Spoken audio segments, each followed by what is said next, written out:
दोस्तों, आज हम जिस विषय पर बात करेंगे वो आत्मा के 7 गुणों को जानेंगे और अपने जीवन में धारण भी करेंगे। जीवन 2 चीज़ों से मिलकर बना है, एक जीव यानी शरीर, दूसरी आत्मा। इसलिए केवल आत्मा से भी जीवन नहीं है और ना ही केवल शरीर से जीवन है। जिस प्रकार शरीर को 5 तत्वों की जरूरत होती है, उसी प्रकार जो शरीर के अंदर आत्मा है उसको जीवन जीने के लिए 7 गुणों की जरूरत होती है। इसलिए आत्मा को सद्गुणी भी कहा जाता है। आत्मा के ये 7 गुण जीवन को एक अर्थ देते हैं। आत्मा को इन्हीं 7 गुणों से जीवन की एक आत्म संतुष्टि, खुशी और इंद्रियों का सुख का अनुभव मिलता है। लेकिन हर बार की तरह आज के इस वीडियो को शुरू करने से पहले हमारा एक छोटा सा आप सभी से सवाल है, कौन कौन मानता है कि आत्मा ही परमात्मा का अंश है? दोस्तों, आप अपना जवाब कमेंट द्वारा दे सकते हैं। तो चलिए वीडियो शुरू करते हैं। आत्मा के 7 गुण हैं: ज्ञान, प्रेम, शांति, आनंद, पवित्रता, सुख और शक्ति। ये 7 गुण जिसके पास होते हैं वो पूर्ण रूप से योगी बन जाता है और उसे परम आनंद की अनुभूति होती है, जो एक साधारण मनुष्य अनुभव नहीं कर सकता। इन गुणों के बारे में जानने से पहले एक छोटी सी कहानी इन सारे गुणों का महत्व अच्छी तरह से समझाने में हमारी मदद करेगी। दोस्तों, एक बार एक आदमी भारत से अफ्रीका गया और अपने एक दोस्त के पास जाकर ठहरा। वो दोस्त काफ़ी संपन्न था, उसके पास काफ़ी ज़मीन थी जिसमें बहुत बड़ा आलीशान घर बना रखा था। एक बड़ा सा फार्म हाउस भी था जिसमें उसने कई प्रकार के जानवर पाल रखे थे और वो अपने जीवन में बहुत खुश था। उस दोस्त ने अपने भारतीय दोस्त से अफ्रीका आने का कारण पूछा। उसने बताया कि अफ्रीका में हीरे की खानें हैं, इसलिए वो हीरे की खोज में आया है। अफ्रीका वाले मित्र ने पूछा, ये हीरा क्या होता है? तब उस भारतीय मित्र ने बताया कि थोड़े से हीरे से भी जीवन आराम से जिया जा सकता है। अफ्रीका वाले मित्र के पास सब कुछ था परंतु हीरे नहीं थे। उसे लगा कि जरूर ये हीरे बहुत ही कीमती होंगे, तभी तो ये भारतीय इतनी दूर से हीरे की तलाश में यहाँ आया है। दूसरे दिन सुबह ही उस भारतीय ने विदा लिया और हीरे की खोज में चला गया। परंतु वो अफ्रीका वाला दोस्त बेचैन हो गया और सोचने लगा, ये हीरे इतने अनमोल होते हैं, ये तो मेरे पास भी होने चाहिए। इसके बाद वो भी अपनी सारी ज़मीन जायदाद बेचकर हीरे की खोज में निकल पड़ा। काफ़ी दिनों तक वह हीरे की खोज में घूमता रहा, लेकिन उसे हीरा नहीं मिला। फिर एक दिन अफ्रीका के जंगल में किसी जहरीले कीड़े ने काट लिया और जिससे उसकी मौत हो गई। काफ़ी समय के बाद जब भारतीय मित्र उसके फार्म हाउस पहुंचा तो उसने देखा कि उसका मित्र सारी जमीन जायदाद बेचकर हीरे की खोज में निकल गया था और उसने अपने जीवन का अंत कर लिया। उसे ये समाचार सुनकर बहुत ही अफसोस हुआ। तब उस फार्म हाउस के नए मालिक ने भारतीय को अंदर बुलाया, भोजन करवाया और कहा। जब वो भारतीय अंदर गया तो उसने देखा कि सामने कुछ एक कटोरे में बहुत सारे कांच के टुकड़े पड़े हुए थे। जब उसने नज़दीक जाकर देखा तो उसे पता चला कि बहुत सारे छोटे बड़े हीरे हैं। उसने उस मालिक से पूछा, ये इतने सारे हीरे कहाँ से आए हैं? मालिक ने कहा, ये तो कांच के टुकड़े हैं, ये पीछे बगीचे में बहुत सारे पड़े हैं। भारती ने उत्सुक होकर कहा कि मुझे वो जगह दिखाएं जहाँ से ये हीरे आप लाए हैं। जब पीछे जाकर देखा, खुदाई करवाई तो पता चला कि यहाँ हीरों की खान है। तब वो भारतीय सोचने लगा कि मेरे मित्र को हीरों का ज्ञान ना होने के कारण उसने बगीचे में हीरे की खान होते हुए भी सब बेचकर बाहर ढूंढने गया। ठीक इसी प्रकार दोस्तों, 7 गुणों की खान हमारे भीतर मौजूद है, लेकिन ज्ञान ना होने के कारण हम भी उसे बाहर ढूंढते फिरते हैं। आत्मा के 7 गुणों में से सबसे पहला गुण है ज्ञान, यानी जानना, बोध, अनुभव, प्रकाश। सरल शब्दों में कहा जाए तो किसी वस्तु अथवा विषय के स्वरूप का वैसा ही अनुभव करना ही संपूर्ण ज्ञान है। आज संसार में ज्ञान की कमी नहीं है, विज्ञान भी अपनी चरम पर है, किंतु आध्यात्मिक ज्ञान की कमी तभी तो मानव भगवान से प्रार्थना करते हैं कि हे प्रभु, आप हमें अज्ञान से ज्ञान की ओर ले चलें। इसलिए उसे सबसे पहले आध्यात्मिक ज्ञान की जरूरत है, जिसे सबसे पहले स्वयं का ज्ञान, दूसरा परमात्मा का ज्ञान और तीसरा संसार का ज्ञान होना जरूरी है। क्योंकि मनुष्य के जीवन में सबसे बड़ा ज्ञान अगर है तो वह है अहंकार, जिसके कारण आज विकारों का साम्राज्य स्थापित है, जिसके कारण दुख, पीड़ा, अशांति, अत्याचार और भ्रष्टाचार सभी जगह मौजूद हैं। इसलिए मनुष्य को आध्यात्मिक ज्ञान का होना बहुत ही जरूरी है, क्योंकि सत्य ज्ञान ही वह रोशनी है जिससे अज्ञानी रूपी अंधकार का नाश होता है। वास्तव में ज्ञान सारे गुणों और शक्तियों का स्रोत होता है, क्योंकि ज्ञान के द्वारा हमें अपनी बुद्धि को विकास करने में असीमित मौका मिलता है। इसी तरह आध्यात्मिक जगत में ज्ञान के द्वारा ही आत्मिक गुणों और शक्तियों का विकास होता है, जिससे आत्मा को अपने स्वरों और मानव जीवन के लक्ष्यों की पहचान मिलती है। आत्मा के शांत गुणों का दूसरा गुण है पवित्रता। इसका मतलब है मन, विचार, व्यवहार और भावनाओं की शुद्धता। पवित्रता को सुख शांति का स्रोत भी कहा जाता है। इसलिए यहाँ विचारों की शुद्धि हो, व्यवहार की शुद्धि हो और भावनाओं की शुद्धि हो, वहीं पर इंसान को काफ़ी अच्छा लगता है, वहीं पर उसे सुख शांति की भावना मिलती है, क्योंकि वहीं पर निस्वार्थ प्रेम होता है। इसलिए कहा जाता है जहाँ पर पवित्रता है वहीं पर ईश्वर का निवास है। किंतु मनुष्य बाहरी शुद्धि को तो अपना लेता है, लेकिन आत्मा की शुद्धि की जिम्मेदारी नहीं लेता। कुछ लोग ब्रह्मचार्य को अपनाकर खुद को पवित्र समझ लेते हैं, लेकिन पवित्रता का अर्थ केवल ब्रह्मचार्य नहीं है, क्योंकि ब्रह्मचार्य केवल शरीर से पवित्र रहने को माना जाता है। वास्तव में पवित्रता का सही अर्थ है मन, बोल और कर्म को शुद्ध करना।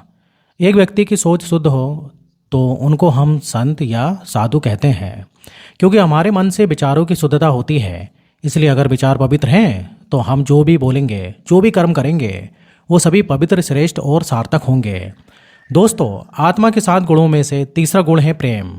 आज संसार में हर व्यक्ति प्रेम चाहता है, चाहे बच्चा हो या बूढ़ा, पति हो या पत्नी, क्योंकि जब कोई प्रेम से व्यवहार करता है सबको अच्छा लगता है। कहते हैं प्रेम से तो पत्थर दिल भी पिघल जाता है, क्योंकि प्रेम ही वह अहिंसक शस्त्र है जिससे आप किसी का भी दिल जीत सकते हैं। प्रेम के 2 मीठे बोल से सामने वाले व्यक्ति से अपना कोई भी कार्य करवाया जा सकता है, उसके अंदर की बातों को जाना जा सकता है। जहाँ पर प्रेम होता है वहाँ पर अपनापन होने से कोई भी बात छिपाई नहीं जाती। यह प्रेम भाव की वह चाबी है जिसे कैसा भी दुर्भाग्यशाली आत्मा हो उसे भाग्यशाली बना सकती है। दोस्तों, आज हम उनको प्रेम कहते हैं जो हमें आकर्षित करते हैं अथवा हमारे जैसे हैं, क्योंकि जब हम ये शरीर और उसके धर्म जाति को भूलकर खुद को और दूसरों को एक आत्मा समझेंगे तो ये पाएंगे कि ये सारे एक जैसे ही हैं, अनोखे नहीं हैं। एक आत्मा शरीर के बिना किसी दूसरी आत्मा को चोट नहीं पहुंचा सकती। दोस्तों, प्रेम से हम सारे जीवित प्राणियों से जुड़ जाते हैं और संसार को एक परिवार मानने लगते हैं, क्योंकि हम सारी आत्माओं से कनेक्ट हो जाते हैं। लेकिन आज के संसार में निस्वार्थ और शुद्ध प्रेम नहीं मिलता, इसलिए संबंधों में दरार उत्पन्न हो जाती है, जिससे मनुष्य तनाव में रहने लगते हैं। आज हर मनुष्य निस्वार्थ और शुद्ध प्रेम चाहता है, परंतु ऐसा निस्वार्थ प्रेम तो आध्यात्मिक समझ, पवित्रता से ही मिल सकता है, क्योंकि भावनाओं में, विचारों में, व्यवहारों में अहंकार, स्वार्थ और अशुद्धि है। वह संबंधों में प्रेम कभी नहीं पनप सकता। इसलिए आज परिवारों में स्वार्थ बहुत अधिक है और निस्वार्थ प्रेम बहुत कम। इसलिए हर मनुष्य को निस्वार्थ प्रेम और शुद्ध प्रेम करना चाहिए, क्योंकि जहाँ प्रेम है वहीं जीवन जीने में सच्चा आनंद है। आत्मा के 7 गुणों में से चौथा गुण है शांति। शांति आत्मा गले की हार है और सभी गुणों का राजा है। इसलिए जहाँ पर आपसी समझ यानी ज्ञान है, पवित्र भावनाएं हैं, प्रेम है, वहाँ व्यक्ति शांति और सहज अनुभव करता है। और आज हर इंसान को शांति चाहिए, परंतु शांति मिल नहीं पाती, क्योंकि वह जानता ही नहीं कि आत्मा की शांति ही परम शांति है। इसलिए शांति का आधार आध्यात्मिक ज्ञान या विवेक है। इसलिए मन में पवित्र विचार और भावनाएं तथा शुद्ध व्यवहार और आपसी संबंध में निस्वार्थ प्रेम से ही शांति की स्थापना होती है। योग के अनुसार आत्मा का प्रेम स्वरूप शांति है। जब कोई व्यक्ति अपने वास्तविक स्वरूप को महसूस कर सकता है तो उसे शांति का अनुभव होता है, अपने अस्तित्व का बोध होता है। परम शांति को भी परम सुख से बेहतर कहा जाता है, क्योंकि लोग परम सुख से थक जाएंगे लेकिन परम शांति से कभी नहीं थक सकते। आत्मा के 7 गुणों में से 5वां गुण है सुख। आज का मनुष्य सुख को समझ ही नहीं पाया। वो सुख को भौतिक चीजों में ढूंढ रहा है। इस कारण वह सभी सुविधाओं के बीच होकर भी जीवन के सुख का अनुभव नहीं कर पा रहा है। मखमल के बेड पर सोने से भी चैन की नींद नहीं आ रही है। पता नहीं दुनिया में सच्चे सुख के लिए कितनी भागदौड़ कर रहा है और मेहनत करता है, लेकिन इस सांसारिक सुख के साथ सिर्फ और सिर्फ दुख ही मिलता है। तभी तो मनुष्य कहता है सूखी रोटी चलेगी, सादा भोजन चलेगा, लेकिन सुख चाहिए। अगर उसके सामने 56 प्रकार के भोग रखे हों, परंतु खाते समय किसी दुख के समाचार या कोई दुखी बात बता दी जाए तो एक भी दाना अंदर नहीं जाता। मतलब ये है कि भोजन शरीर के लिए जरूरी तो है, लेकिन उससे भी अधिक जरूरी है आत्मा का सुख। दोस्तों, इसलिए महान आत्माओं ने कहा है सुख बाहर नहीं अंदर होना चाहिए। लेकिन अंदर सुख का होना कैसे प्राप्त करना है ये मालूम ही नहीं, इसलिए उसे बाहर खोजते खोजते उसे सुख नहीं मिलता और वो जीवन भर परेशान और दुखी ही रहता है। इसलिए जीवन में सच्चे सुख की प्राप्ति के लिए 4 चीज़ों का ज्ञान होना बेहद जरूरी है, जिसके बिना सुख केवल कल्पना ही रह जाती है। पहला, जब जीवन आध्यात्मिक ज्ञान को सींचता है। दूसरा, जब संबंधों में पवित्र भावनाओं को पनपने देता है। तीसरा, जब निस्वार्थ प्रेम की धारा बहती है। और चौथा, जब मन में प्रसन्नता से भरी शांति मिलती है। 7 गुणों में से छठवां गुण है आनंद। आनंद का अर्थ है शरीर में 5 कर्म इंद्रियों से मुक्त हो जाना। इसलिए जहाँ 5 गुण ज्ञान, पवित्रता, प्रेम, शांति और सुख होंगे, वहीं जीवन में आनंद की प्राप्ति भी होगी, क्योंकि आत्मा का वास्तविक स्वरूप ही है आनंद। परंतु आज मनुष्य अपने वास्तविक आनंद से इतना दूर हो चुका है कि इस आनंद को ढूंढना पड़ रहा है। कई महान आत्माओं ने इसे परमानंद की प्राप्ति के लिए घर छोड़ दिए थे, इसी की प्राप्ति के लक्ष्य के लिए कभी विचलित ना हो। इसलिए उन्होंने अपने नाम के पीछे आनंद जोड़ दिया, ताकि हर समय इस लक्ष्य की याद बनी रहे कि जीवन का लक्ष्य है आनंद की अनुभूति करना। और आनंद को परम इसलिए कहा गया है क्योंकि इसका कोई एंटोनिस नहीं है, जैसे सुख के साथ दुख और प्रेम के साथ नफरत आदि। इसलिए अनंत का कोई अपोजिट नहीं है, इसलिए इसको अलौकिक और ईश्वर माना गया है। इसलिए महान आत्माओं ने उनका अनुभव करना चाहा। आज आनंद की बात तो दूर, मानव जीवन में खुशी भी नहीं है। दोस्तों, 7 गुणों में आत्मा का 7वां गुण है शक्ति। जहाँ ये 6 गुण ज्ञान, पवित्रता, प्रेम, शांति, सुख और आनंद हैं, वहाँ मनुष्य अपने जीवन में शक्ति का अनुभव जरूर करता है। किंतु आज आत्मशक्ति तो दूर, मानवों को आत्मविश्वास ही नहीं रहा है। वास्तव में ये 7 गुण आत्मा का सत्य स्वरूप है। दोस्तों, ये सिर्फ गुण नहीं है, ये महान शक्तियाँ हैं। अर्थात इसमें प्रेम की शक्ति, ज्ञान की शक्ति, पवित्रता की शक्ति, शांति की शक्ति शामिल है। इसलिए आत्मा को कहा जाता है कि आत्मा चैतन्य शक्ति है। तो दोस्तों, मनुष्य इन गुणों का रूप लेकर व्यवहार करता है। इन गुणों की चैतन्यता उसके स्वरूप में प्रकट होती है। लेकिन आज मनुष्य आत्मा अपने वास्तविकता से बहुत दूर चली गई है। ये 7 गुण मानव जीवन में नहीं है, तभी तो आत्मा इन गुणों की शक्ति में कमजोर हो गई है। कारण ये है कि इंसान इन्हें बाहर ढूंढने लगता है, चाहता है कि कहीं से उसका अनुभव हो जाए, कहीं से उसकी प्राप्ति हो जाए। जब बाहर से उनकी प्राप्ति नहीं होती तो आत्मा कमजोर हो जाती है। इसके बदले में 7 अपगुण काम, क्रोध, मोह, अहंकार, ईर्ष्या, दोष, आलस्य सक्रिय हो जाते हैं। कमजोरी से घिरे व्यक्ति को विकारी कहा जाता है। इन 7 गुणों को अपने अंदर समाहित करना चाहिए, जिससे खुद के वास्तविक अस्तित्व को पहचाना जा सके कि मैं कौन हूँ, मेरी वास्तविकता क्या है। कई बार लोगों के मन में सवाल उठता है कि इन 7 गुणों को विकसित करने में हमारे वर्तमान जीवन में क्या फ़ायदा होगा, क्या प्राप्ति होगी। लेकिन इन 7 गुणों को जब हम पूर्ण कर लेते हैं तो हमारे जीवन में 3 बहुत बड़े फायदे होते हैं।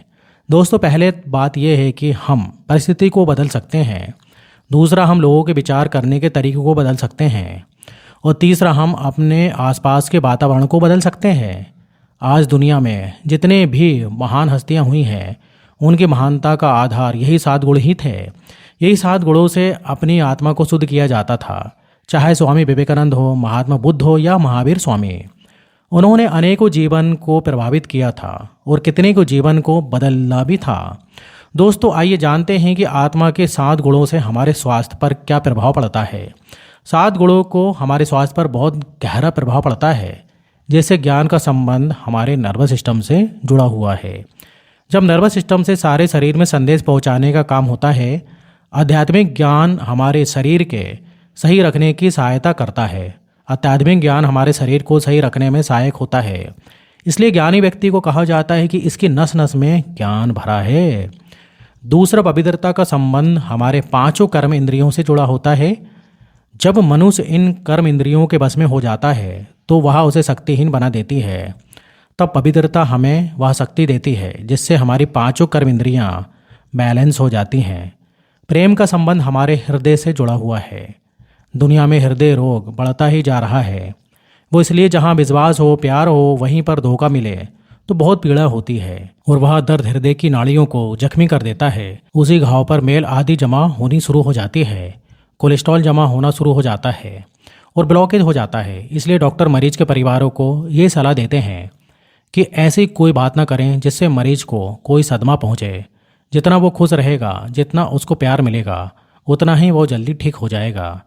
जाहिर है, मनुष्य को प्रेम इसलिए चाहिए कि उसका हृदय ठीक तरीके से काम करता रहे। शांति का संबंध सांस प्रणाली के साथ जुड़ा हुआ होता है। शांति की अवस्था में सांसों की गति ठीक रहती है। अगर सांस की गति ठीक ना रहे तो मनुष्य को प्राणायाम करना पड़ता है। मानव जब अपनी आत्म शांति की स्थिति में होता है तो उसकी सांसों की गति सामान्य और ठीक रहती है। जब वो तनाव में रहता है तो उसकी सांसों की गति अनियमित हो जाती है, यानी कभी तेज तो कभी धीमी होने लगती है। इसलिए सांस प्रणाली को संतुलित रखने के लिए शांति की आवश्यकता होती है। सुख का संबंध हमारे पाचन शक्ति से होता है। जब व्यक्ति खाना खाने बैठे और हम उसे कोई दुखद समाचार दें तो कोई भी चीज़ खाने में इच्छा नहीं होती। इसके बाद भी अगर खा लिया तो उसे एसिडिटी या फिर अपच हो जाती है, क्योंकि पाचन क्रिया ठीक नहीं होती। इसलिए मनुष्य को सुख शांति से खाने की सलाह दी जाती है, क्योंकि जब वो सुख की स्थिति में खाना खाता है तभी उसकी पाचन शक्ति ठीक तरीके से काम करती है। इसी तरह आनंद का संबंध हमारे हार्मोन से जुड़ा है। इसलिए जीवन में आनंद ना होने के कारण हमारे हार्मोन्स असंतुलित हो जाते हैं। जिस घर में खुशी आनंद का माहौल होता है, लोग खुश रहने लगते हैं और घर का स्वास्थ्य भी ठीक रहने लगता है। ये सिद्ध बात है दोस्तों। इसी तरह शक्ति का संबंध हमारे मांसपेशियों से जुड़ा होता है। आज व्यक्ति रोज जिम करके शरीर को सुडौल मस्कुलर बनाने की कोशिश करता है, और यदि कोई उसका मनोबल तोड़ देता है तो उसके बाद उसे छोटे से भी छोटी परिस्थिति का सामना करने में भी शक्ति नहीं मिलती। परंतु समय पर कोई व्यक्ति उसका मनोबल जगा देता है तो उसमें असंभव को भी संभव करने की ताकत आ जाती है। आज संसार के अंदर दिन प्रतिदिन बीमारियां बढ़ती जा रही हैं। इसका एकमात्र कारण यही है कि इन 7 गुणों से आत्मा की शक्ति कमज़ोर हो गई है। इसलिए आत्मा को ऊर्जावान करने के लिए इन 7 गुणों से भरा हुआ आध्यात्मिक ज्ञान और योग अभ्यास की बहुत ज़रूरत है। इसलिए कहा जाता है कि योग करने से लोग लंबी उम्र और शरीर उनका निरोगी रहता है, क्योंकि योग सिखाता है कि कैसे ये ऊर्जा प्राप्त करनी है। अब सवाल ये उठता है कि खुद को सर्वगुण और शक्तियों से संपन्न कर आत्मा की सर्वोच्चता स्थिति को प्राप्त करने का उपाय क्या है? तो जीवन के सफ़र में हम अपनी वास्तविकता से बहुत दूर चले जाते हैं। इसलिए जीवन में कमजोरी आ जाती है। अब फिर हमें अपने वास्तविकता की ओर जाना होगा। इसके लिए हमें आध्यात्मिक पथ पर चलना होगा दोस्तों, जो हमें अपने वास्तविक स्वरूप के भीतर ले जाती है। तो ये तो दोस्तों आज की वीडियो। मुझे उम्मीद है कि वीडियो अच्छी लगी होगी। अगर अच्छी लगी है तो लाइक, कमेंट और सब्सक्राइब जरूर करें। तो फिर मिलेंगे नेक्स्ट वीडियो में। जब तक आप अपना ध्यान रखिए। धन्यवाद।